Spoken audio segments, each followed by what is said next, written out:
Hello and shalom, everybody. My name is Julia Jassy, and you are listening to Nice Jewish Girls, brought to you by Unpacked, a division of Open Door Media. On today's episode, the woman that we have the honor of sitting down with is a lawyer who has argued in front of the Supreme Court and changed legal precedent. Yes, I am talking about none other than the queen herself, Alyza Lewin. Alyza Lewin is truly a part of making Jewish history. She's dedicated her life to advocating for the community by using the law, and she's done this in every hall of power. Alyza has been involved in some of the most transformative cases affecting the state of modern US Jewry. And so, during this conversation, I'll be asking her about all of this. How can the law be a tool to advocate for the Jewish community? What strength is there in women taking the helm of creating this legal change? How has the change she's made in the community affected her own relationship with Judaism? I am so excited for you guys to meet her. Let's do this thing. Alyza D. Lewin is the president of the Louis D. Brandeis Center for Human Rights Under the Law, or LDB for short, a nonprofit organization established to advance the civil and human rights of the Jewish people and promote justice for all. The Brandeis Center conducts research, education, and legal advocacy to combat the resurgence of antisemitism on college and university campuses. In 2014, Lewin argued the Zivotofsky v. Carey case before the U.S. Supreme Court, a case involving the constitutionality of a law granting any American citizen born in Jerusalem the right to list Israel as the place of birth on his or her passport. It's colloquially known as the Jerusalem passport case. Ms. Lewin brought this pro bono case to a successful resolution in October of 2020, when Secretary of State Pompeo revised the U.S. passport regulations and Ambassador David Friedman presented her client with the very first U.S. passport to list Israel as the place of birth for a U.S. citizen born in Jerusalem. Ms. Lewin also successfully represented the Boyum family in its landmark tort litigation, which established the right of American victims of terror to obtain damages under American law against organizations that knowingly provide financial support to international terrorist groups. Alyza Lewin is an incredible woman and a personal mentor of mine, so I'm very excited to have her with us today here on the show. Thank you so much for joining us today, Alyza. Hi, Julia. It's a pleasure to be here. Amazing.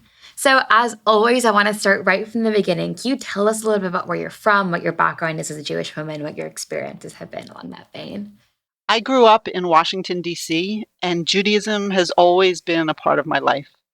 I come from an Orthodox Jewish family. I went to a Jewish day school through 9th grade. For the last 3 years of high school, though, I went to a non-Jewish private girls' school with no religious affiliation.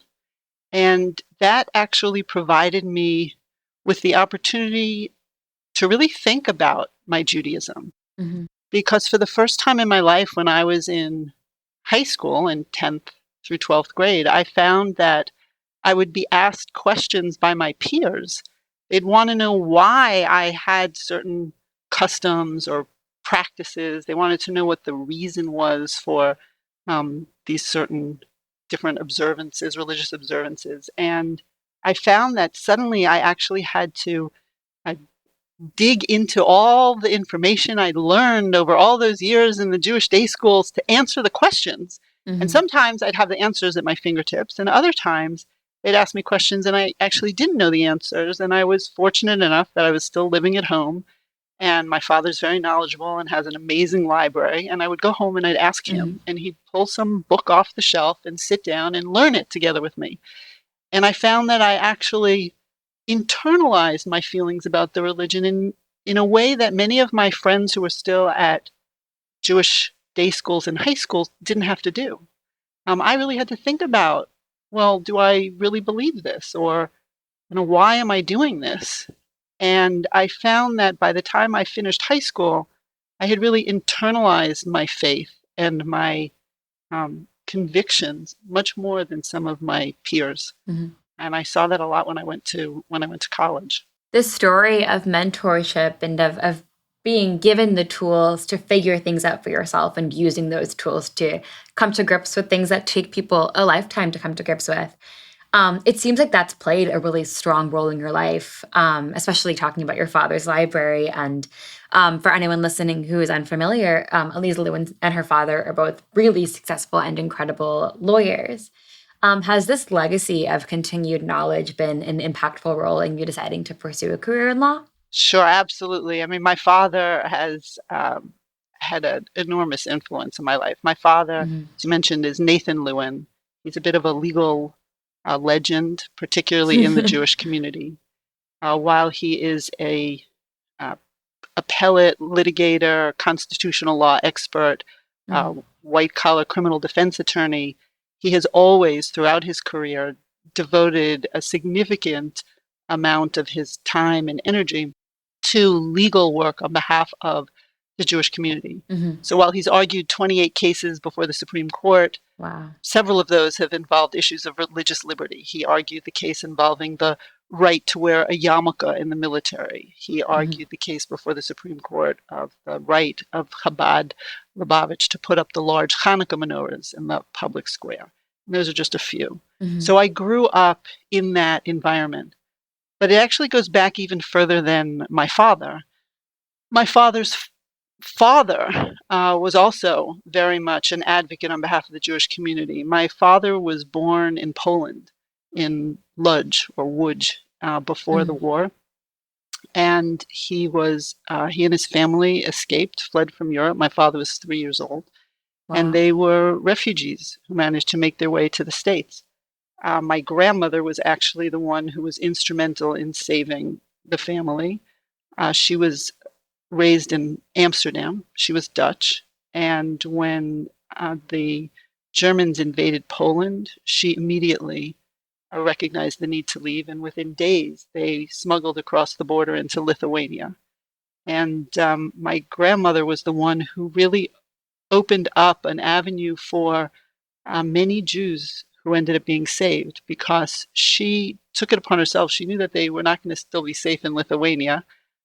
So she reached out to the Dutch ambassador to Lithuania to ask whether he would give her, and she was actually traveling at that point with her mother and her brother, as well as her husband and my father, her son, and asked if they could get visas to the Dutch East Indies, right, Indonesia. Hmm. And the Dutch ambassador said no, they were not giving any visas to the Dutch East Indies. But she didn't give up, and she wrote back to him again and asked again whether there was anything he could do. And he said, well, you don't need a visa to go to the Dutch West Indies, to Curacao and Suriname. Hmm. But what you need is the permission of the governor of Curacao. Wow. So she wrote to him again and said, well, would you just write the first part of that in my passport? That I don't need a visa to go to Curacao. Stop there. Because she really didn't intend to go to Curacao, but she knew she just needed something to be able to leave Europe. Hmm. And so he agreed, and she sent her Polish passport to him. And we have a copy of how he wrote this notation in Wow. French that she does not need a visa to go to Curacao or Suriname. That was in July 1940. Wow. With that notation, her Polish passport was no longer any good once the Germans had invaded Poland. So the Lithuanians gave them travel documents called a leitimas. And with the Polish passport, with the notation from the ambassador, she went to the local Dutch consul, Jan Zwartendijk, and asked him if he would copy this notation from her Polish passport onto the travel documents, the leitimas that the Lithuanians had given to her and my grandfather and my father. And he agreed. And so she then took that notation and went to the Japanese consul, Shiuni Sugihara, Wow. and asked him for a transit visa through Japan for her family as if they were going to go on to Curacao. Sugihara, many people have heard of Sugihara. He disobeyed his government's orders and issued these visas, these transit visas for thousands of Jews. But my grandmother's was the first. My Wow. grandmother started and created the idea of this Curacao visa. It wasn't a visa, it was a non-visa. If you think about it, you don't write in a passport you don't need a visa. You just don't have a visa. But here you needed this non-visa to make it appear to the Japanese as if all these refugees weren't just coming with a final destination of Japan. So that was my grandmother's persistence, my grandmother's determination, my grandmother's realization that they had to keep moving. And Wow. so when you look at Sugihara's list, you see that my grandmother, her mother, her brother, their visas are 16, 17, and 18 on this list, the very first visas. And when you look at Sugihara's wife's memoirs, she talks about how the day after the date on my grandparents' visa, they woke up, the Sugihara woke up and looked out in the courtyard of the consulate, and there was a mob scene of Jews. Wow. They were all there in the courtyard trying to get these visas. And I think what happened is my grandmother's brother was learning in the yeshiva there at the time, and I think he told his chavruta, right, the person he was learning with, that he got this visa and showed it to him, and word spread like wildfire through the yeshiva. Yeah. And they all showed up the next morning at the consulate to try and get the Sugihara visas out of Japan. Wow. And the list is, there are over 2,000 names on that list, and many of them, like for my grandparents, were for families. So that was my grandmother. My grandfather, when he came to the States, was very active, very involved in the UN, working to try and raise awareness, writing articles to get the American Jewish community to understand what was going on in Europe, and to help save the Jews of Europe. But it actually goes back further than my grandparents, because my great-grandfather, my father's father's father, Rabbi Aaron Lewin, actually my grandfather was Rabbi Isaac Lewin, Rabbi Aaron Lewin, my great-grandfather, was not only the chief rabbi in a city in southern Poland called Rzeszów, but he was also an elected member of the Polish Sejm. So he's kind of like a Joe Lieberman of his day.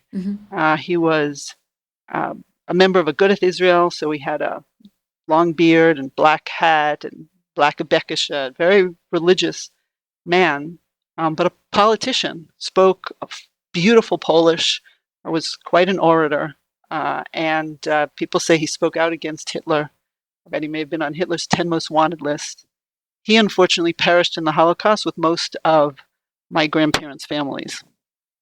And so I grew up, my great-grandfather also wrote a commentary on the Bible, very insightful commentary on the Bible. And so I grew up on the one side with parents and grandparents and great-grandparents who survived, who some and some didn't, the Holocaust. So that was very much a real part of my upbringing on that side of my family. On my mother's side of the family, she's also was very involved in the Soviet Jewry efforts. She was instrumental in gaining the release of a family, Carmela and Zev Rice, who were some of the longest-term refuseniks. They'd been in refusal for 18 years when my mother got involved in their case, and were able to, through her efforts, to actually get them, gain them their freedom, and enable them to move to Israel.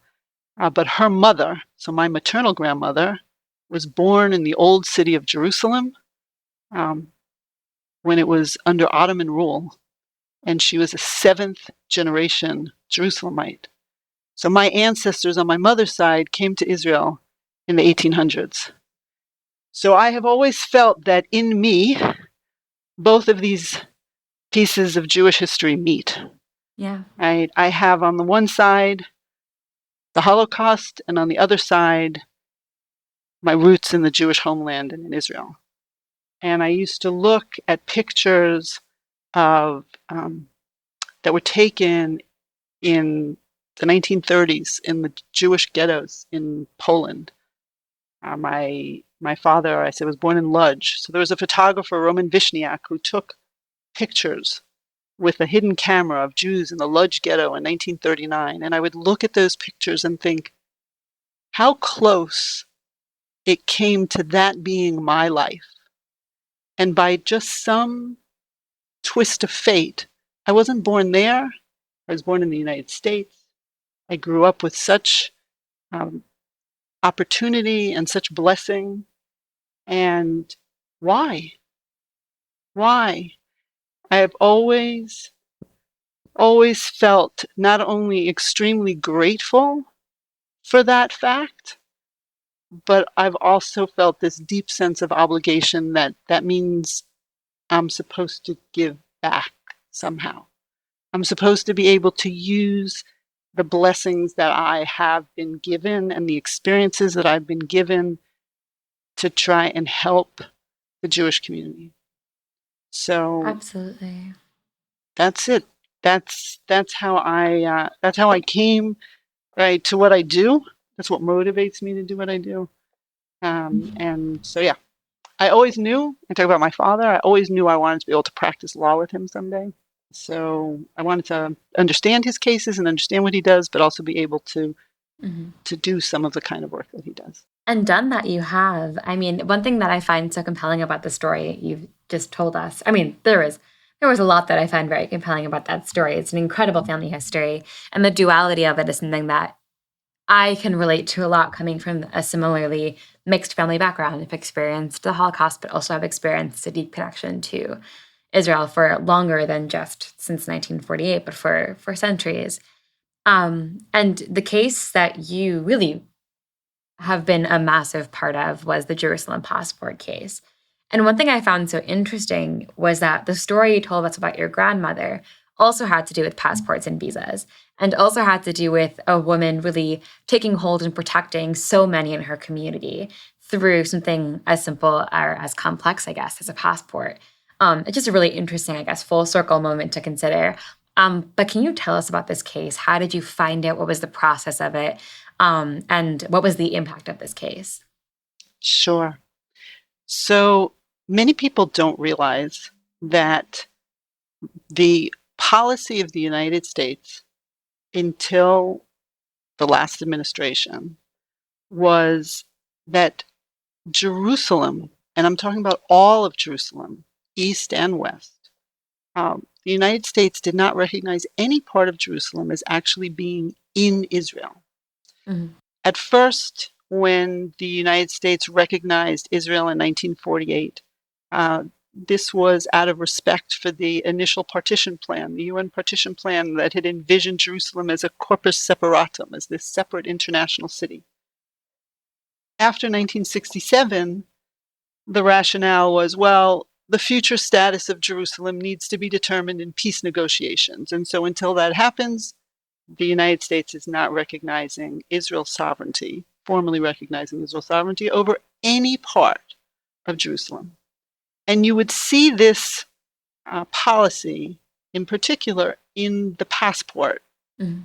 policy and how the United States handled passports for American citizens born in Jerusalem. The general rule for an American citizen born anywhere outside of Israel is that the country of birth is what's listed on their passport. There's no place for a city. It's only the country. So say you have two American citizens and they're living in Paris and they have a child. That child's American passport says France as the place of birth. There's no city listed. If you have two American citizens and they're living in Tel Aviv and they have a child, that child's passport lists Israel as the place of birth. But when it comes to Jerusalem, because the US did not recognize any part of Jerusalem as being in Israel, they wouldn't list Israel because Jerusalem's a city without a country. So instead of listing the country, they would put Jerusalem on the passport instead. Mhm. The problem with the policy is that it went beyond this.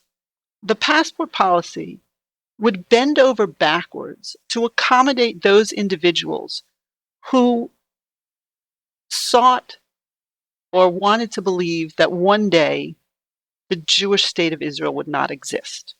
What do I mean by that? Well, let's say you're an American citizen born in Haifa, and you're opposed to the existence of the modern state of Israel. If you request it, the State Department will take Israel off your passport because that's what the rule would require, is that it would say Israel. And you could ask that it not say Israel, but that they list the city instead, that they put Haifa, for instance, instead. You could do this for anywhere. This policy, I believe, began because of opposition to Israel's existence. When our case was first brought in 2002, there had been explicit language in the Foreign Affairs Manual that said that some people are opposed to putting Israel on their passport and therefore will allow them to remove it. This policy has now been expanded to everywhere in the world. So if you live in Ireland and you don't like having Ireland on your passport or any country, you can request that it be removed and put your city on instead. But initially, this was explicitly made clear in the Foreign Affairs Manual. But it goes beyond that, right? If you're living in, you're allowed to put West Bank as a place of birth, you're allowed to put Gaza Strip as a place of birth, and if you're born anywhere in Israel, it can be even in Tel Aviv, Haifa, areas that have been under Israel's control since 1948. If you're born before 1948, the State Department will list Palestine as your place of birth if you request it. Mm-hmm. That is even though the general rule is that you must list the current sovereign over that area as the place of birth. So, for example, I know someone who was born in Kiev when it was part of the USSR. Mm-hmm. His passport lists Ukraine as his place of birth. He doesn't feel Ukrainian. He wasn't Ukrainian. But you have to list the current sovereign. So for him, he has to list Ukraine. But for somebody born in Tel Aviv before 1948, if they want, the State Department will go against the rule and list Palestine as the place of birth. Mm-hmm. So in 2002, Congress passed a law to try and correct this inequity. And the law passed overwhelmingly. And what it said is that while the default would still be to list Jerusalem as the place of birth for an American citizen born in Jerusalem, if a citizen born in Jerusalem requested it, the State Department shall list Israel as the place of birth on the U.S. passport. Mm-hmm. I should note that in 1994, Congress had passed a law that said that American citizens born in Taiwan, Oh, wow. may list Taiwan as their place of birth on the U.S. passport. Wow. And that was, even though we don't recognize Taiwan as sovereign, Mm-hmm. and in fact, the Chinese were livid when the U.S. passed that law. In fact, they stopped issuing visas to individuals whose passports had Taiwan as their place of birth. Wow. So to appease the Chinese, the State Department at that time issued a proclamation and put a notice in the Foreign Affairs Manual saying this does not change our foreign policy or our position on Taiwan. We still recognize China as sovereign over Taiwan. We're just letting these individuals self-identify as they choose. They want to acknowledge or feel that it's noted that they were born in Taiwan. And the Chinese were appeased, and to this day, people can put Taiwan as their place of birth. And when they put Taiwan on the passport, each one of those passports is like a thumb in the eye of the Chinese because you see Taiwan. With the Jerusalem passport case, if people put Israel as the place of birth for those people born in Jerusalem, no one knows whether that individual is born in Tel Aviv, Haifa, Beersheba, Ashdod. Nobody knows because they all just say Israel. And yet, after that law was passed, President Bush issued a signing statement when he signed that bill into law. This is the younger President Bush. And he said, we're not going to follow this section of the law. It was a smaller section of a much larger law because it impermissibly interferes with my authority to exercise foreign policy.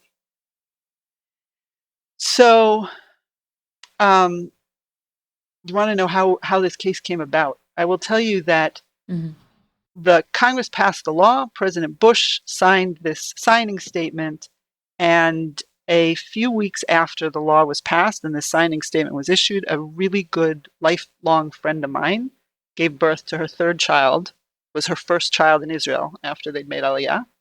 And the baby was born in Shaare Zedek in West Jerusalem, part of Jerusalem that's been under Israel's sovereignty since 1948. And so when I called her up to wish her a mazel tov, I told her about this new law, and I suggested that when she went to get the baby's passport, she might want to try and test this law. And so she and her husband did. And when they asked for the passport to say Israel, the clerk at the consulate told them no, it doesn't matter what the law says, the passport's going to come back saying Jerusalem. And sure enough, it did. And I joke that that is when Menachem Binyamin Zivotofsky became Lewin and Lewin's youngest pro bono client. And the case meandered through the courts, up and down. It went to the Supreme Court twice. It's pretty unusual. It went to the Supreme Court twice. It took over 13 years in the courts, 14 years in the courts. For the first argument, my father argued in the Supreme Court. That was his 28th argument, Supreme Court argument, and I argued the second time it reached the court, which was my first Supreme Court argument.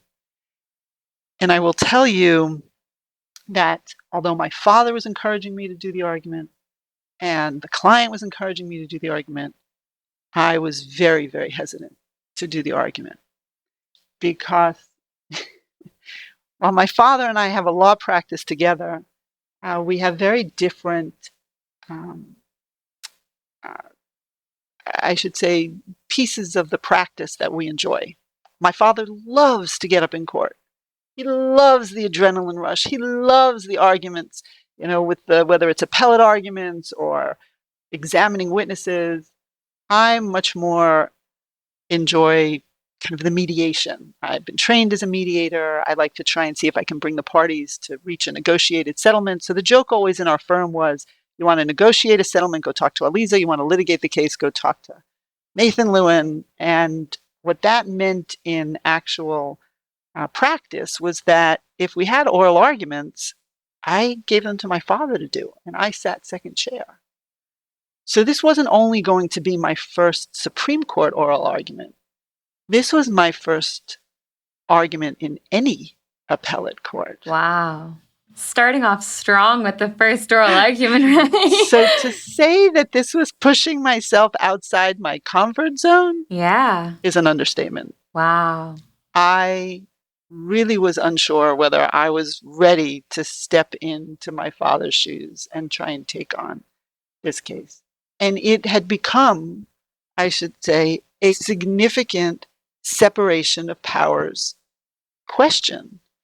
This was the first time that you had this kind of conflict where Congress had passed a law making clear what its position was, and the president disagreed. And the question was, which governs, right? Did Congress have the right to pass this law governing passports? Or did the president have this exclusive authority, as he was claiming, to recognize foreign sovereigns? And you should realize that the Constitution says nothing about a recognition power, recognizing foreign sovereigns. The closest is that the president receives foreign ambassadors. And the question is that really just meant to be ceremonial, or was that power meant to convey some major foreign power with it? And so I decided, I waited until the very, very last day to make my decision. 2 weeks before the oral argument is when you have to submit the paperwork to the Supreme Court, letting them know who's going to do the argument. And that's when I filled out the paperwork and I decided I'm going to do it. And I submitted the paperwork. And a couple of days later, I got a call from a reporter who covers the Supreme Court for the National Law Journal. And he wanted to know, is my father okay? Right? My father is, he should live until 120. Ad mea v'esrim shana, he should be healthy. But he thought, why am I stepping in? Everybody assumed Nathan Lewin was going to argue this case. Why is his daughter 2 weeks before stepping in? So I had to explain to the reporter, no, my father is thankfully doing very well. He just wants to ship nachas. So I had to explain to him what nachas was. He wanted to feel that pride that comes with being able to sit second chair for your daughter when she argues her first case before the Supreme Court. He thought that was great. He wrote a wonderful article about it. And one of the things that we had done is we had scheduled at Georgetown, the law school, they run and offer to do moot courts for attorneys who have Supreme Court arguments. So we had scheduled a moot court, thinking that it was going to be my father who was going to be arguing the case, for just a couple of days. It was a Thursday right before the argument, which was the following week. And the reason was my parents always spend the high holidays in Israel, and the argument was at the beginning of November, just after the holidays. And so this was to give my father time to get back. So I get a call when the National Law Journal article comes out, is the day before this moot court, and I get a call from a person who's organizing the moot court that night, and they say, wait a minute, who are we mooting tomorrow? Is it Nathan Lewin or Alyza Lewin? And I said, you're mooting me. So we show up the following morning, and there's a professor there with his class come to observe, and they say, we were just talking among ourselves and decided that this really is one of the ultimate gifts that money can't buy, for a parent to give a child an oral argument before the Supreme Court. That's amazing. I mean, truly, I can't think of something that's a better passing of the baton. You're giving your daughter the chance to, I mean, actually, I retract that statement. He didn't give you that chance. You studied, you went to law school, you became a really strong lawyer, and then you got that chance for yourself. And he just happened to be lucky enough to watch his daughter do it. So I think that that respect has to go to you first and foremost. Sure. So with the Zivotofsky case, at the end, I argued it. I answered 51 questions in 30 minutes, and at the end of the day, I came away feeling pretty good about that argument. In fact, um, uh, Nina Totenberg, thank you. In fact, Nina Totenberg from NPR came over to me afterwards, and she said, "You know, when your father argued it, I didn't think there was any chance you would win. Now you argued it, I think you might stand a chance." And Yes. and people thought that maybe what would happen is the Supreme Court would decide that what you put in a passport is not the same thing as a formal recognition of sovereignty, and we're going to let people, like with Taiwan, identify as they choose, and you can put in a disclaimer, and people will want to know why we ever made a big federal case out of this to begin with, and we'll let, Mm. you know, the law uphold the law and let people choose. And at the end of the day, that's not what happened. At the end of the day, the Supreme Court ruled against me, and I lost. And I was devastated.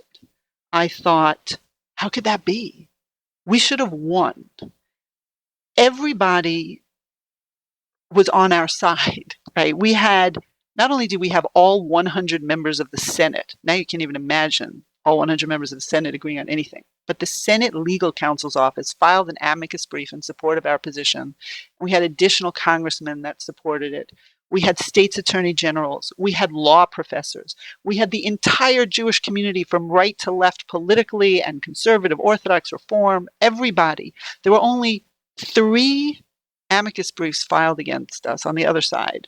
One was by the Arab American Anti-Discrimination Committee, which was filing its very, very first brief. The first time in the Supreme Court, they had not filed yet at that point anything, even through the first Supreme Court argument. And we made a point in that argument saying, how important could this be if they haven't even filed an amicus brief in the case? So they filed one the very last go round. Then there was the true Torah Jews who were like Neturei Karta, who opposed the existence of the state of Israel, and there was a disgruntled taxpayer in California. That was it. Wow. So how did we lose? And I remember thinking, well, was it me? Right? Maybe if my father had argued the case, would we have won? Was this, a mistake? And I had no idea at that point, right? This was during the Obama administration. Nobody anticipated a president like Donald J. Trump. And President Trump came along and he turned around and he recognized Jerusalem as the capital of Israel and recognized the Golan Heights as being in Israel. What many people don't realize is that when the Supreme Court ruled in the Zivotofsky case, part of that opinion held that the president of the Supreme Court has the exclusive authority to recognize foreign sovereigns. Many people know that lawyers, for pretty much everything that President Trump did, lawyers ran into court to try and file motions for injunctions to block and stop whatever he did from having any impact, whether it had to do with immigration issues, tax issues, health issues, how to run his hotel, hundreds of cases, lawsuits filed. Do you know that there are zero lawsuits that were ever filed challenging President Trump's recognition of Jerusalem as the capital of Israel or his recognition of the Golan Heights as being in Israel? And the reason for that is the Zivotofsky case. Because in the case that I argued, the Supreme Court held that the president has the exclusive authority to recognize foreign sovereigns. So President Trump was exercising the authority that the Supreme Court of the United States had held was exclusively his. So you couldn't go into court to challenge it. That's when I realized that sometimes what we think is our greatest loss may really be and can turn into our greatest victory. Right? I had no idea. And to just go back for a minute to my perspective on life, which comes from my faith, I honestly believe that everything in this world happens for a reason. And we just, with our small perspective, with the short amount of time we're here on this earth, we don't always understand why it happens. We just have to have faith that it's happening for a reason, and gam zu l'tova, it's all for good, even if we can't see it. And if we're blessed, if we're truly blessed, we'll live long enough to see that arc, to understand why something that we might have initially perceived as bad is not really bad, but can be used and becomes something that was necessary for good. That's one of the lessons that I really took away from the Zivotofsky case. And I will say, as you say, I continued to work. And after President Trump made these declarations and recognized, it took some additional time, but finally in October 2020, the passport policy was changed so that today, any American citizen who requests it, an American citizen born in Jerusalem who requests it, the State Department will list Israel as the place of birth on their U.S. passport. That's incredible how, I mean, this case began in 2002 and it ended in 2020. So it's 18 years. That's longer than it takes to even study to become a lawyer that took for this case to come to fruition. And I love the point that you made, that you might think that you're at a loss, but that actually could lead to a win down the line that you don't see coming. And it's a really incredible story. And it shows how much persistence there is needed to be a lawyer arguing in front of the Supreme Court. And it's an incredible story. And I find that oftentimes your perspective, like you'd mentioned, is so inspiring for so many people. And part of how I've had the honor of getting to know you. As a short aside, I'm going to re-ask the question so it's easier for the audio to flow. Part of how I've been honored enough to get to know you over a year now has been through this mentorship role. And you've been instrumental in helping so many college students to find ways to advocate for protecting our let me rephrase, help so many college students to advocate for ourselves in the wake of a massive rise of antisemitism, especially in the past few months with recent clashes between Israel and Gaza. As antisemitism has increased since then, you've been a huge role in giving students the tools to defend ourselves. And part of how you do that is through the Civil Rights Act and Title VI cases, which is really instrumental in helping students. And part of how you frame that is through this argument that Zionism is to Judaism as Shabbat is to Judaism. And I find that argument is perhaps one of the most successful I've encountered in having people who aren't Jewish understand our connection to Israel. Could you lay that out for us and explain to us how that works? Sure. I realized when I started speaking with students on a regular basis that one of the real misunderstandings out there is that people think that the Jews' support for or connection to Israel is just a political perspective. It's an attitude or support for a certain maybe policy. That's not it at all. Right? What people don't realize is that Jews are not just a religion, right? It's true, we share a common faith, but we also share this deep sense of Jewish peoplehood and a shared history and a shared pride in our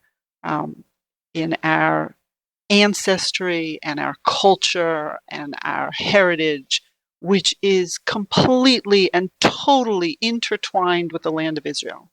You cannot separate our history and our people from the land of Israel.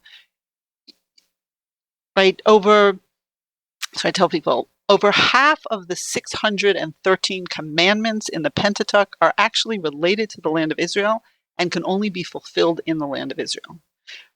For centuries, there's been this idea that the Jews have been scattered around the globe and that someday there'll be this ingathering of the exiles, right? We'll all be reunited. We'll all be coming back to Israel. We pray facing Jerusalem. At the end of the Passover Seder or Yom Kippur, which is coming up now, the Day of Atonement, what do the Jews say? They say next year in Jerusalem. The prayers are filled with references to rebuilding and returning to Zion, which is another name for Jerusalem. So when Jews celebrate and express enthusiasm and support for the modern state of Israel, that comes from that's an expression of pride in their Jewish ancestral ethnic heritage. It is not an endorsement of some political policy, right? You can have Jews who are proud Zionists who may be very critical of some of the policies of the current government of Israel. So, but that doesn't negate the fact that their Zionism is an expression of their Judaism. And you're right, that's what I say. I've said to people, it is as much a part and as integral to Jewish identity as observing Shabbat, keeping kosher, wearing a kippah, right? It is, that's what it is. It's that expression of Jewish ancestral ethnic pride. And what's happening today is that Jews are being pressured to hide or shed that part of their Jewish identity. They're being told that the price of admission, particularly to progressive circles, is to get rid of that part of their Jewish identity, to disavow Israel, to distance themselves from it. And that is the unlawful harassment and discrimination. I think that's a really smart way of framing that. And I think that that's part of what I admire so much about your work, that you have this incredible perspective as a really accomplished lawyer and someone who is an executive in the Jewish nonprofit world and who takes the knowledge and experience that you have and uses it to inspire students and to give us the tools to advocate for ourselves. We've talked about this a lot. Which really brings us to the purpose of this podcast, which is we want everyone listening to it. I mean, particularly in this case, young Jewish women, but really for everyone listening to this podcast, to feel like they have access to mentors in the field who might never get the chance to meet you, who might never have the chance to sit down and have a conversation, but can listen to this episode and leave with some sort of knowledge we wouldn't have otherwise.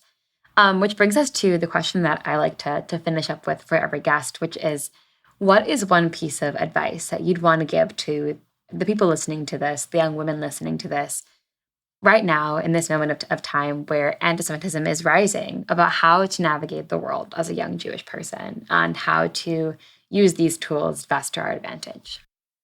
I think it's really important to remember that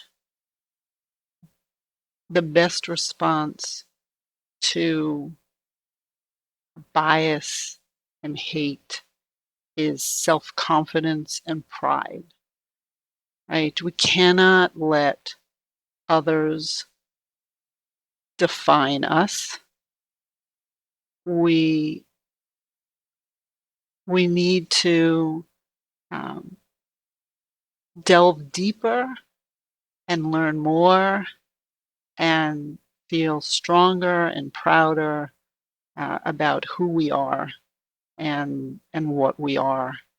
And the answer is not to try and hide what makes us different. It's to embrace it and to celebrate it and to educate the world about why it is so precious and so special. And that's I think what I would say in terms of the anti-Semitism. In terms of just mentoring on a more general level, I would say, and this comes from my Jewish perspective again, I believe that every single one of us is here for a reason. Every person has their unique talents and skills that they're meant to somehow use to contribute to make this world a better place. And so if there's something that you enjoy doing, if there's a topic that you're passionate about, make time for that. Even if it's as a hobby because you're occupied with something else primarily at that moment, whether it's school or a job, whatever it may be. Because if you keep at that long enough, you will find a way, I believe, to work that um, into your life in a way that will give meaning to your life. The late Rabbi Lord Jonathan Sacks said that you find your destiny where your passion intersects with something that the world needs. And if you keep working at your passion, you will find that you're contributing it to the world in a way that the world needs. And just continue to engage, continue to be open to new opportunities, push yourself outside your comfort zone. As I say, the lesson that I learned from the Zivotofsky case, when I agreed to do that oral argument, at that point there had been fewer than 1,000 women in American history Wow. who had ever argued a case before the United States Supreme Court. Wow. And I joined that group. It changed my professional life, being able to say that I did that argument. So push yourself outside your comfort zone, because that's where we really grow. And never, never, never give up. Because sometimes, as I said, what we think may be our greatest failure turns into our greatest triumph.